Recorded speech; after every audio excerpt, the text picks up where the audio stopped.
Le retour du Nigerian Nightmare, Kamaru Usman est de retour ce week-end à l'UFC Fight Night à Atlanta pour affronter Joaquin Buckley. Et les gars, je suis archi hype. Ça faisait hyper longtemps que j'avais pas été aussi impatient et hype pour un combat de MMA. Donc sans plus tarder les gars, je vous envoie le générique et on va passer à la vidéo. 30, hey, hey, nigga, let's bet it, this shit on the floor. I'm having credit when I'm in the stores. I got more money than I had before. She gon' do everything for that Dior. I ran it up and I'm running this shit. I remember jugging and running this shit.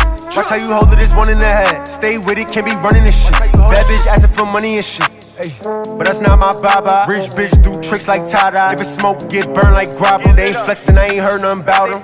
Niggas is still in the jam, we do what we want. Kamaru Usman, Joaquin Buckley en main event de l'UFC Fight Night à Atlanta. Franchement, je suis archi hype pour cet événement. Ça fait longtemps que je n'ai pas fait une vidéo MMA où je m'exprime seul comme ça, face cam. Et je trouve que c'est la bonne occasion. Je suis archi hype de voir le tonton, notre tonton Kamaru Usman, de retour dans la cage face à un super adversaire qui est Joaquin Buckley. En plus, ça va être une belle carte. Franchement, il y a pas mal de beaux combattants. J'aimerais commencer la vidéo en parlant de Oumar Sy, notre français Oumar Sy. Vous avez peut-être vu dans la miniature.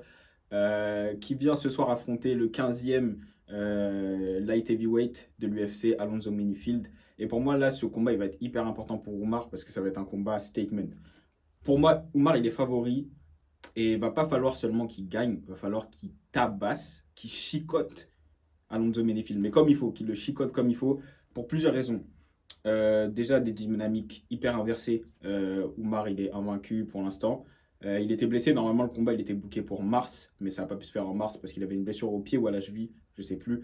Il sort d'une décision assez compliquée, d'un combat qui est une belle victoire pour moi. Je vais vous expliquer pourquoi c'était une belle victoire, mais d'une décision un peu compliquée contre le chinois, et je ne sais pas s'il est chinois, l'asiatique, Young Dawoon, chinois ou coréen, il faudra que je vérifie, je mettrai un petit texte pour me corriger.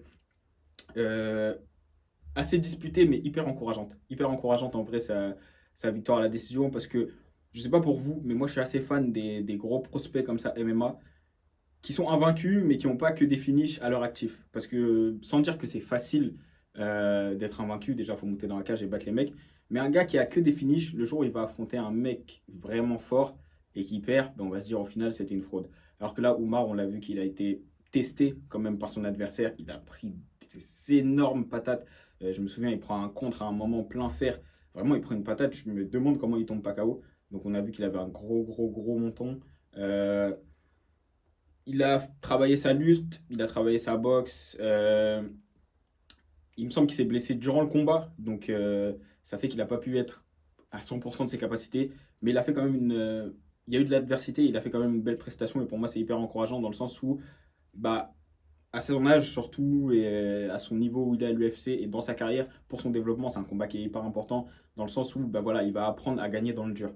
Et gagner dans le dur, c'est quelque chose qui est hyper important quand vous avez des prétentions comme les siennes, c'est-à-dire aller viser une ceinture, aller viser le top 15, le top 10, voire le top 5 même de cette catégorie light heavyweight. Donc hyper encourageant. Là, il va affronter un vétéran, un vieux de la veille, un gars qui a 37 ans, il me semble, Alonzo Menifield. Sur ses 3 combats, il a perdu 2 fois. Sa dernière victoire, c'est contre un mec qui était même pas ranké en short notice. Attention, c'est un gros bébé, même s'il est beaucoup plus petit qu'Oumar. Il me semble qu'il y a 10 cm d'écart entre les deux. Menifield doit faire à peu près 1m83 et Oumar, il s'approche du 1m95, il doit être à 92-93. Différence d'allonge énorme, mais c'est un gars qui cogne dur. Belle lutte. C'est pas le plus grand boxeur, mais c'est un mec qui aime blitzer, qui aime courir et un peu cogner dans tous les sens. Il allonge, attention, dans le sens où c'est un gars qui tape fort. Maintenant, pour moi, Menifield est sur la fin. Il a un peu ce rôle de gatekeeper dans la catégorie des light heavyweight. Et pour moi, Oumar, là, c'est une entrée parfaite pour lui dans le top 15. Il faut qu'il choque. Voilà, aujourd'hui, à l'UFC, on sait que c'est le spectacle qui rémunère. S'il veut se retrouver main event, je pense pas, mais co-main event en septembre prochain à l'UFC Paris, bah, c'est maintenant en fait. C'est maintenant. Là, mon gars, je sais qu'il y a des gens qui connaissent Oumar Sy. Si vous passez par là, les gars, faites-lui passer le message. Faut qu'il choque. Oumar, s'il te plaît, là, je m'adresse à toi.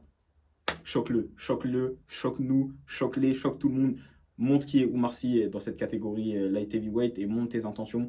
C'est maintenant, tu vois, s'il faut gratter un finish contre ce mec-là, c'est l'occasion parfaite. Idéalement un KO, pour moi en tout cas, idéalement un KO. Une soumission, ce serait bien aussi. Mais idéalement un KO. Donc voilà, ça va être une très belle carte. Franchement, c'est une carte qui me donne envie de me lever. Et ça fait longtemps qu'une carte de l'UFC ne m'avait pas donné envie de me lever, surtout là, cette année en 2025. On a eu des belles affiches, on a eu des beaux combats, mais faites pas dire ce que j'ai pas dit. Mais hype comme ça, au point d'en faire une vidéo, ça faisait longtemps que j'avais pas eu cette carte-là. En plus, on a un Français dessus.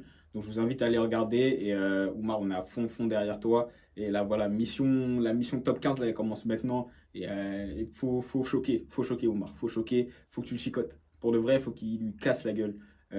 Désolé de parler comme ça, faut qu'il lui casse la gueule. Français à Alonso Menifield. Et je pense qu'il a toutes les capacités pour. Il est beaucoup plus jeune, beaucoup plus athlétique, beaucoup plus physique. Il a un avantage d'allonge qui est fantastique par rapport à son adversaire. Vraiment, stylistiquement, c'est un match-up qui est hyper avantageux pour Oumar. Et je pense que quand on vous donne un match-up comme ça pour faire votre entrée dans le top 15 de l'UFC, vaut mieux pas rater la marche, pas faire un combat mid ou moyen. Il faut vraiment gagner en y mettant la manière, donc que ce soit par soumission ou par KO. Idéalement par KO, parce que c'est toujours ce qui est le plus impressionnant. Ça peut t'offrir un bonus pour Fight of the Night, KO of the Night, etc. Donc Oumar, gros, big up à toi. Et les gars, si vous voulez en apprendre plus sur qui est Oumar Sy en tant que personne, il a fait une très belle interview chez mes frérots de Money Time Podcast. Je vais vous mettre le lien juste là. Et n'hésitez pas à aller regarder. Belle carte, comme je vous disais. Il y a Cody Garbrandt qui combat Rose Namajunas en Common Event, qui combat aussi. Je vais vous mettre les autres combats qui s'affichent là. Franchement, c'est des oppositions qui sont hyper intéressantes. Mais on est là pour parler du main event, le retour de Kamaru Usman. Est-ce la fin du Nigerian Nightmare? Est-ce la fin du cauchemar nigérian? Plus de 18 mois sans activité pour Kamaru Usman. Donc on se souvient de son dernier fight contre Khamzat Chimaev qui s'est soldé par une décision majoritaire et non pas unanime. Et ça va être très important pour la suite de la vidéo. Très longue période d'inactivité. Entre-temps, il a lancé son podcast avec Henri Cerudo. J'ai oublié le nom, c'est quelque chose champion, Pound for Pound. Voilà, Pound for Pound podcast avec Henri Cerudo, qui est un super podcast. D'ailleurs, si vous êtes fan de MMA, que vous comprenez un peu l'anglais, franchement, je vous invite à aller regarder ce podcast. Il est vraiment super. Ils ont toujours des top invités avec de très belles anecdotes. Il a assez business, etc. et tout. Donc Kamaru Usman, c'est pas un mec qui est en manque d'argent. S'il revient aujourd'hui, c'est qu'il est déterminé. On l'a vu en conférence de presse. Il a dit que pour lui, il vise de finaliser Joaquin Buckley pour ensuite aller faire un combat pour le titre contre Islam Makhachev. Et ensuite, après ça, aller prendre la ceinture des 84 kilos, soit au bras de Khamzat Chimaev si c'est lui qui l'a, ou au bras de DDP si c'est lui qui l'a. Là, il se projette beaucoup, franchement, parce que devant lui, il y a un sacré client, sacré client, Joaquin Buckley. Donc sans plus tarder, on va commencer. La vidéo, vous allez voir, elle va être en 3 parties. Je vais vous parler de Joaquin Buckley, qui est Joaquin Buckley, ses qualités en tant que combattant, vous donner un peu son background, etc. On va parler de Kamaru Usman, voir aussi où il en est physiquement. Et je pense que c'est la plus grosse interrogation par rapport à ce fight. Où est-ce qu'il en est physiquement? Et à la fin, je vous donnerai mon prono tranquillement, les gars. N'hésitez pas à me donner vos pronos dans les commentaires. Et puis voilà. Donc Joaquin Buckley, 21-6 en carrière, 21 victoires, 6 défaites. Il est sur un énorme run depuis qu'il est descendu de la catégorie des 84 kilos. Alors il faut savoir qu'avant, il combattait en middleweight. Pour ceux qui sont un peu fans de MMA, vous l'avez vu à l'UFC Paris. Il a même fait un workout torse nu à Châtelet. Pour les gens qui s'en souviennent, c'était hyper marrant. J'essaierai de vous mettre les images si je les retrouve. Il avait combattu Nassourdine Imavov. Ils avaient fait une très belle guerre. Donc c'est un gros client, invaincu sur l'année 2024, 4-0. Même en 2023, il a invaincu aussi. Il avait combattu que 2 fois, mais 2-0, donc 6-0. Il est sur 6 victoires d'affilée, dont des KO et des stoppages sur des mecs, sur vraiment de beaux noms. Vincente Luque, Stéphane Wonderboy Thompson, Colby Covington, Ruzi Boef aussi, qu'il avait tarté comme il faut. Gros combattant. Il est plus petit que Kamaru Usman, je crois qu'il mesure à peu près 1m73, 75, plus 75. Par contre, c'est une brique. Le mec, c'est un Avenger, il a un physique de fou. Je vais vous mettre les photos, vous allez les voir. Gros striker, dynamique, énorme cardio. Alors, il descend des 84 kg, donc c'était un petit 84 kg. Et c'est ça qui, pour moi, à mon sens, lui posait problème dans cette catégorie-là. Et on en parlera aussi dans les pronos et des faiblesses que Usman pourra exploiter. C'était un petit 84 kg. Alors, physiquement, il est balèze chez les welter, mais c'est pas non plus un énorme welter, je trouve. Et j'en parlerai ça un peu plus tard. Par contre, il y a du débit. C'est un mec qui va vous faire la guerre. Il n'a jamais encore fait de synchrone, si je ne me trompe pas. Tous ses derniers combats se sont terminés avant la limite, à part celui contre Ziboev, si je ne vous dis pas de bêtises. Il a fait du sale à Colby Covington. Colby Covington, il a été arrêté par le médecin. Ça faisait longtemps que j'avais pas vu un Colby Covington se faire dominer comme ça. Il met un énorme KO sur un espèce de jumping hook à Stephen Wonderboy Thompson qui le fait dormir. Il cogne fort, que ce soit avec les poings, avec les jambes, de très très belles jambes. En 2020, c'est lui qui met le KO de l'année sur un espèce de coup de pied retourné. Combattant hyper spectaculaire. Je regardais Winamax tout à l'heure et il disait que c'était un peu le Benoît Saint-Denis américain, avec grosses guillemets, mais dans le sens où c'est un combattant qui est hyper spectaculaire. Quand vous allez le voir, c'est un mec qui se cache pas, il est là pour faire du show. Il attaque, il met des coups, il en prend aussi. Au-delà de ça, je trouve que c'est un mec hyper attachant, qui a une histoire un peu atypique.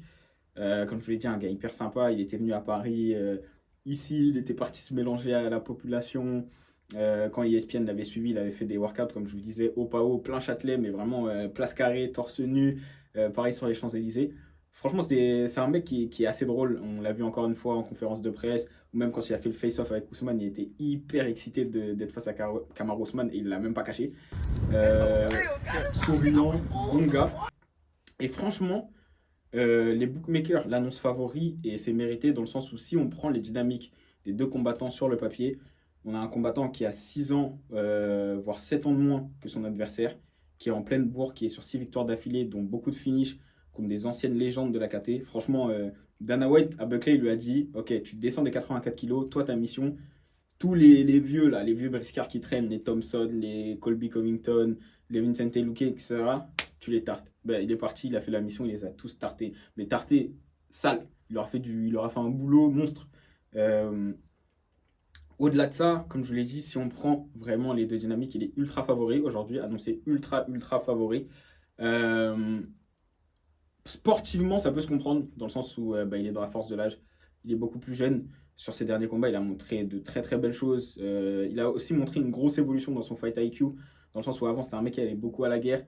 Alors, il mettait des coups, hein, mais il en prenait aussi énormément. Là, je le trouve beaucoup plus mesuré. Très belle défense de lutte, et ça, on va en parler dans les pronostics. C'est un gars qui est hyper dur à maintenir au sol, et quand il est par terre, il ne s'invente pas une vie. Il ne se précipite pas pour se relever, donc il ne fait pas d'erreurs trop bêtes non plus. Il ne se fait pas soumettre très souvent. Donc c'est un gars qui franchement est un gros client. Maintenant, une fois qu'on a dit tout ça sur Buckley, qu'on a vu les images, qu'on a vu qu'il avait des gros pectoraux, que c'était un mec qui cognait fort, qui a de belles jambes, notamment sur des high kicks, jambes avant, il est très fort là-dessus, et ça va être une de ses forces. J'ai peur qu'on voit Joaquin Buckley plus beau qu'il ne l'est. Dans le sens où il y a beaucoup d'interrogations autour de Kamaru Usman, sur son physique, ses genoux, ses blessures, etc. Moi, j'ai peur qu'on voit Joaquin Buckley, qui est annoncé ultra favori, et encore une fois, assez mérité. Moi, j'ai peur qu'on le voit trop beau, dans le sens où quand on regarde les mecs qu'il a pris et qu'il a battu récemment, c'est beaucoup de gars en fin de course. Colby Covington, moi, je l'ai trouvé méconnaissable face à Joaquin Buckley. Il s'est vraiment fait rouler dessus.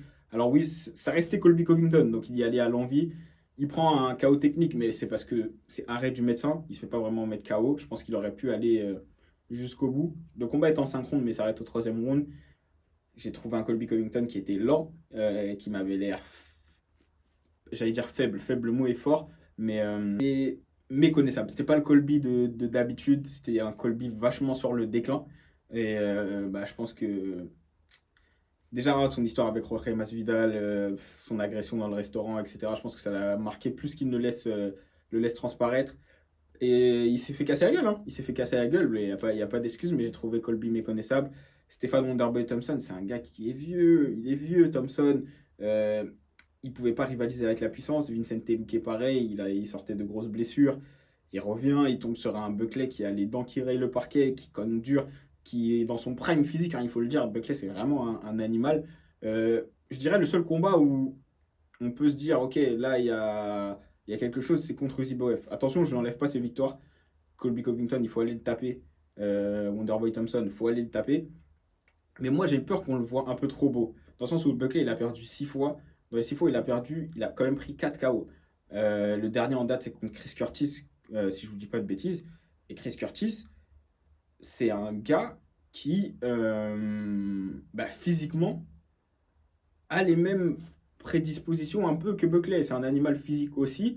Et quand il est face à des gars qui ont à peu près le même âge que lui et qui physiquement ont la caisse et le répondant pour lui donner une belle opposition, il a fait une belle prestation, attention, contre Chris Curtis, mais il n'est pas non plus aussi exceptionnel qu'on l'a vu récemment. Et moi, j'ai l'impression que là où on va avoir un vrai test pour Buckley, c'est là. C'est parce que je suis persuadé que Kamaru Usman va pouvoir matcher la physicalité, même si c'est un anglicisme, l'aspect physique, la dimension physique que Joaquin Buckley va amener. Je suis persuadé que Kamaru Usman, il va arriver in shape. Il est tout aussi costaud que lui, si ce n'est plus, parce qu'il est déjà un peu plus grand. Il va pouvoir matcher cette intensité physique-là. Et on va voir comment Buckley va répondre à ça. On va pas se mentir, la technique, c'est une chose, ça reste un sport de combat. Et c'est généralement le mec le plus en forme, le plus fort, qui finit par gagner. Et Buckley, sur ses derniers combats, bah, c'est beaucoup ça, je trouve, notamment face à Colby et Wonderboy Thompson. Ce sont de belles victoires, attention, on va pas lui enlever. Mais moi, j'ai un peu peur qu'on le voit trop beau par rapport à ça. Maintenant, en plus, le combat va être en 5 rounds. Autre interrogation, combat qui va être en 5 rounds. Est-ce que son cardio va tenir? J'ai pas trop d'interrogations par rapport à son cardio. Je trouve qu'il a un assez bon cardio, Buckley. C'est un gars qui est assez athlétique. Et comme je vous dis, il met du débit. Il met du débit premier, deuxième, troisième round. On l'a encore jamais vu en 5, mais il met énormément de débit. Maintenant, ce qu'il faut dire aussi, c'est que Kamaru Usman, moi en tout cas, j'ai jamais vu se faire rouler dessus. Le round où il a été le plus dominé à l'UFC, c'est dans sa défaite contre Khamzat Chimaev. Et même à la fin du combat, sachant que c'était un short notice de 3 jours, il n'est pas sorti tuméfié. Moi, j'ai jamais vu Kamaru Usman se faire rouler dessus au point de lâcher des combats. Quand je vous dis lâcher des combats, c'est abandonner dans la tête, où il prend des coups, il sort, il est boursouflé de partout, etc. C'est quand même très rare. Et j'ai pas l'impression que Joaquin Buckley va être le mec qui va lui faire ça sous prétexte que Kamaru Usman est vieux, etc. Je me trompe peut-être, mais pour moi, c'est dans les choses aussi à modérer. Les choses étant dites, il est quand même sur une très très belle série et c'est logique à mes yeux qu'il soit le favori. Passons à notre oncle, à mon oncle, comme j'aime l'appeler, Kamaru Usman. Kamaru Usman de retour. Comme je vous l'ai dit, la dernière fois qu'il a combattu, c'était en octobre 2023 à Abu Dhabi contre Khamzat Chimaev. Défaite par décision majoritaire, sachant que c'était un short notice de quelques jours.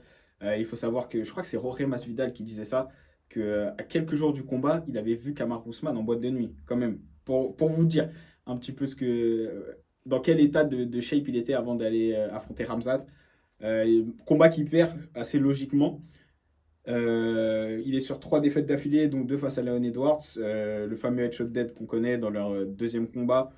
Une décision, split decision, il me semble, à Londres quand il va le réaffronter aussi.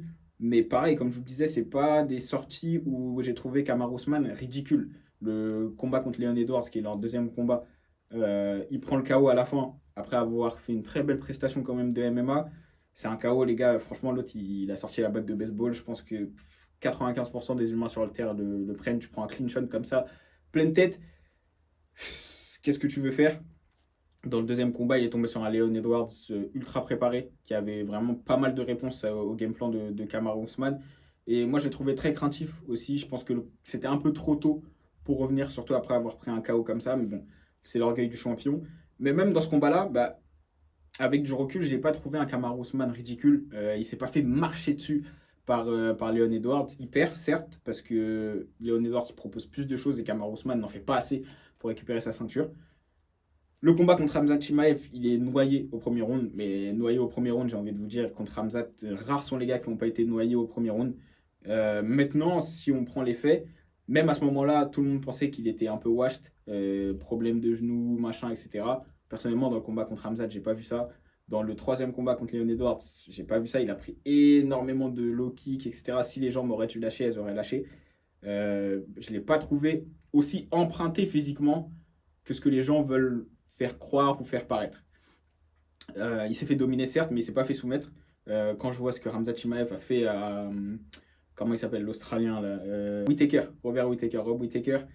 Quand on voit ce que Khamzat lui a fait, tu te dis, bah, Kamaru Usman qui sort de son canapé 3 jours avant, qui va jusqu'à Abu Dhabi pour le combattre, il s'en sort très très bien. Ce que Khamzat il a fait à Whittaker, même à Kamaru Usman, il lui a pas fait. Donc même s'il lui a roulé dessus dans le premier round, il lui a pris le dos, il était derrière lui, il lui mettait des patates et tout, il l'a pas soumis. Et ce qui est une des caractéristiques pardon, de Kamaru Usman, c'est qu'au fur et à mesure des rounds, il monte en puissance. Et je me souviens qu'à la fin du combat, la réflexion qu'on avait, c'était de se dire, si ce combat-là, il avait duré 5 rounds, peut-être que Kamaru Usman aurait gagné. Et il faut savoir que c'est une décision majoritaire, donc pas unanime. Il y a un juge qui voit ce combat en égalité. Pour vous dire à quel point la prestation de Kamaru Usman n'était pas désastreuse. Maintenant, on va pas se mentir, Kamaru Usman, il a 38 ans. 2 ans d'inactivité, les gars, c'est long. Comme je vous dis, il n'a pas combattu depuis octobre 2023. Entre-temps, Joaquin Buckley, il a combattu presque 5 fois. 5 fois, c'est 5 victoires. Donc, maintenant, le sport, surtout le MMA, les gars, c'est un sport hyper ingrat. Ça demande tellement de vous physiquement qu'avoir une longue période d'inactivité comme ça, généralement, c'est pas bon signe. Et je comprends pourquoi Joaquin Buckley est favori. C'est dur de donner un mec qui n'a pas combattu depuis 2 ans, aussi fort soit-il, favori. Ouais, la grosse interrogation pour Kamaru Usman, elle va être là. Dans quel état physique il va être à l'approche de ce combat? Voilà. Dans ce combat-là, dans quel état physique on va trouver Kamaru Usman? Alors oui, on connaît les 15 victoires d'affilée, la plus longue série de victoires en welterweight depuis Georges Saint-Pierre. Tout ça, on sait. Le chaos sur Masvidal, le chaos sur Burns, ses combats avec Colby Covington, on a vu tout ça. On connaît la légende Kamaru Usman. Joaquin Buckley est plus qu'au courant. Alors, il faut vous dire que Joaquin Buckley, c'est lui qui voulait ce combat. Maintenant, Kamaru Usman, il a quand même à son avantage de toujours arriver prêt en combat. Comme je vous l'ai dit, moi, j'ai jamais retrouvé trop... J'ai jamais vu prendre un combat à la légère. Même dans ses défaites, il a toujours l'attitude du champion, entre guillemets, où il vient avec beaucoup d'orgueil, beaucoup d'ego et persuadé de pouvoir gagner et surtout in shape. J'ai jamais trouvé très fatigué ou emprunté physiquement, à part contre Khamzat. Mais bon, voilà, il est tombé sur un mec qui était beaucoup plus jeune, qui lui a fait une guerre. Et même dans ça, je l'ai pas trouvé. J'ai trouvé qu'il est resté digne. Voilà, il s'est pas fait soulever. Khamzat ne lui a pas fait du sale. Voilà, Khamzat ne lui a pas fait du sale. Donc il a quand même ça pour lui, de toujours arriver prêt. Maintenant, comme je vous dis, c'est long et l'interrogation, elle va être là. Voilà, dans quel état il va être. Passons au pronostic, les gars, passons au prono. Deux combattants qui, sur le papier, encore une fois, Kamaru Usman a le style parfait pour battre Joaquin Buckley. Dans le sens où c'est un combattant qui est hyper méthodique, hyper discipliné dans sa boxe. Kamaru Usman, c'est pas un gars qui prend énormément de coups. 3 défaites en carrière. Il s'est fait finaliser une fois, mais c'était au début de sa carrière sur un étranglement arrière, c'était même pas l'UFC. Il perd par décision contre Leon Edwards, il perd à la décision contre Chimaev. Il prend un KO de l'espace, mais bon, tout le monde l'aurait pris, donc 4 défaites en carrière plutôt, au lieu de 3. Combattant hyper méthodique, les gars. C'est un vieux briscard, c'est un gars qui prend très peu de risques. Et ça, face à un mec comme Joaquin Buckley, c'est hyper important. Il n'est pas toujours là, montant à la fenêtre, à aller chercher son adversaire. Il a une grosse présence dans la cage. Pourtant, c'est pas le gars qui va vous courir après, etc. et tout, mais c'est toujours le chasseur. Et ça va être hyper important dans le combat. Si vous regardez les combats de Kamaru Usman, il est souvent chasseur. Même contre Leon Edwards, dans ses défaites, il a été chasseur. À part contre Khamzat Chimaev dans le premier round, mais au fur et à mesure des rounds, en fait, il arrive à imposer sa boxe, à imposer cette espèce de faux rythme avec son jab. Il a un jab d'enculé, excusez-moi l'expression. Il a vraiment un jab, c'est un fusil à pompe. Dans les deux gardes, que ce soit en gaucher ou en droitier, il a un jab un peu piston, là, pas. Et il cadre sur un faux rythme. Il fait de belles feintes de single leg, d'aller chercher la lutte. Bam, tu te baisses un peu, boum, jab. Il est vraiment très fort là-dessus. Le combat contre Gilbert Burns, c'est comme ça qu'il amène le KO sur un jab sec. Mon gars, coup de fusil à pompe, bam, il a étalé Gilbert Burns.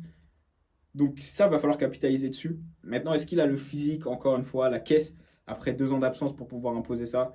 Il a la lutte pour lui, même si c'est pas un lutteur qui va vous mettre au sol et vous dominer là-bas, aller vous soumettre, etc. et tout. Je pense qu'il peut plus contrôler comme avant. Et ça, ouais, ça fait un moment qu'on le voit en vrai dans ses derniers combats. Même quand il a affronté Masvidal, il bat Masvidal sur un KO. Il a plus les contrôles en lutte qu'il avait avant, même contre Leon Edwards. Hein. Il arrive à le ramener, mais c'est pas le mec qui va vous maintenir. Mais il sait utiliser sa lutte pour salir le combat. Donc il va pouvoir vous emmener 1 fois, 2 fois, 3 fois. hyper opportuniste sur la lutte. Je ne sais pas si vous avez la scène en tête où il se baisse comme ça pour aller take down Leon Edwards. Leon Edwards ne réagit pas, donc tu as Kamaru Usman qui est comme ça, Leon Edwards qui ne bouge pas pendant une microseconde, et il voit que la jambe elle est là, il apprend. Et il est vraiment hyper fort là-dessus, dans les timings de lutte pour emmener, surtout. La défense de lutte, je n'en parle même pas. C'est quand même assez dur d'emmener Kamaru Usman. Je crois, bon, Ramzat a faussé les stats, mais il est à plus de 80% de défense de takedown. Donc je ne pense pas que ça va être le game plan de Joaquin Buckley. Donc voilà, il a sa boxe, il va pouvoir pourrir le combat, simuler un high poke quand il faut, simuler un coup dans la coquille quand il faut, aller mettre des coups dirty, aller mettre des gros coups au corps. Très fort en gréco, surtout contre la cage. Donc pour moi, il a toutes les armes pour battre Joaquin Buckley. Maintenant qu'on a dit ça, c'est physiquement où est-ce qu'il en est. L'interrogation, elle est là, les gars. Où est-ce que Kamaru Usman en est physiquement? Et en face, on a un gars qui a les dents longues comme ça, qui va arriver, qui va lui mettre une intensité dès le premier round, où il va mettre énormément de débit. Il met énormément de débit, Joaquin Buckley, dans ses coups. Il travaille beaucoup en combinaison. Ça part au corps, ça remonte à la tête. C'est toujours sur du 1, 2, 3. Franchement, c'est hyper beau à voir. C'est magnifique. Que ce soit avec les poings, avec les jambes, comme je vous l'ai dit, il y a de très beaux kicks, surtout de la jambe avant. Il va falloir qu'il mise énormément dessus, aller chercher les jambes de Kamaru Usman. Faut qu'il spamme les leg kicks, comme Leon Edwards a fait dans le combat à Londres contre Kamaru Usman. Il faut qu'il spamme les leg kicks. Je pense que Usman ne va pas craindre les jambes de Buckley comme il a craint celle de Leon Edwards. Et justement, ça pourrait être une erreur d'ailleurs, parce que Buckley a de très très belles jambes. Belles jambes, pas de façon esthétique, on s'est compris, hein, no Didi les gars. Et il a de très très belles jambes, de très beaux kicks. Et justement, jouer là-dessus, aller spammer les leg kicks, et boum, au final, il y en a un qui monte à la tête. Vraiment, aller chercher ça avec la jambe avant. Buckley, il est très très fort pour le faire là-dessus. Il a les qualités athlétiques pour. Et franchement, je serais Joaquin Buckley. Pour moi, le game plan, ce serait ça. Pas essayer d'aller chercher le KO, parce que je pense que Kamaru Usman, comme je vous l'ai dit, c'est un vieux de la vieille qui va pas, surtout dans les premiers rounds, il va voir Buckley lui avancer dessus, il va pas prendre énormément de risques. Donc, pas aller chercher le KO, il va aller se cramer, donner du gaz pour rien, sachant que, comme Kamaru Usman, c'est dur, les gars, d'aller mettre KO. Il n'y a pas beaucoup de gars qui l'ont KOté. Alors, il a pris des patates par Gilbert Burns, etc. Mais c'est pas le mec qui en prend énormément. Et puis, il a quand même un gros menton aussi. Donc, pas aller rusher le KO. Si l'opportunité est là, bien sûr, il faut appuyer sur le bouton. Hein. Si tu peux éteindre la lumière, tu l'éteins. Ça, c'est logique. Mais penser intelligemment. Et pour moi, le gameplay de Buckley, ça doit être ça. Noyer, en fait, Kamaru Usman sous son débit, sous sa puissance. Buckley, c'est un mec qui tape fort. C'est un mec qui tape fort.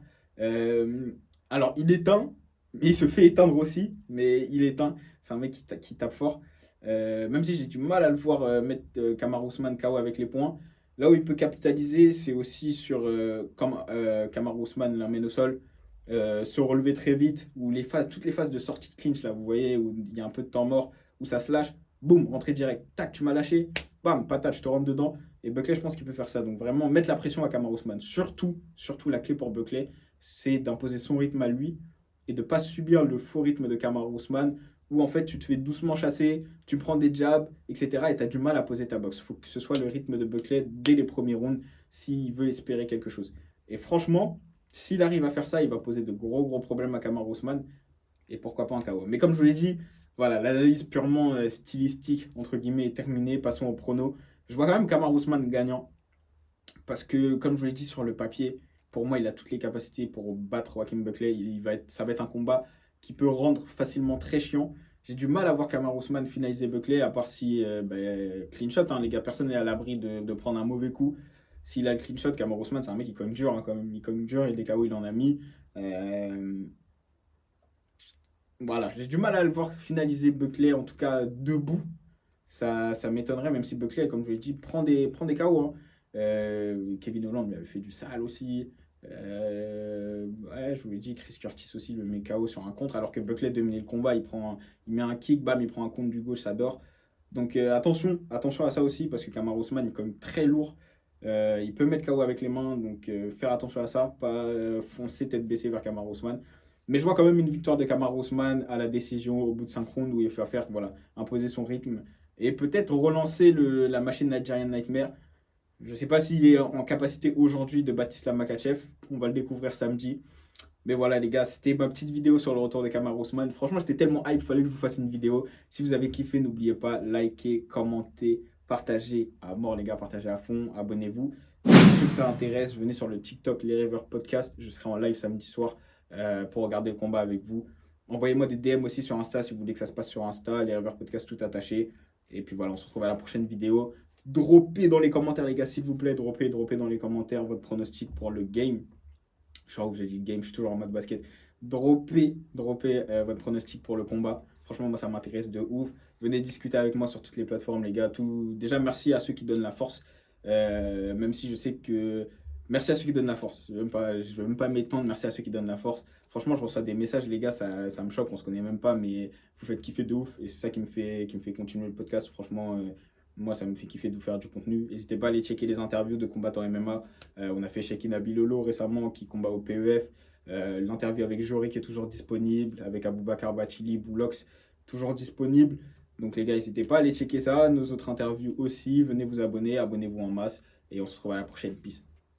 Hey, and I need it right now like ASAP, yeah.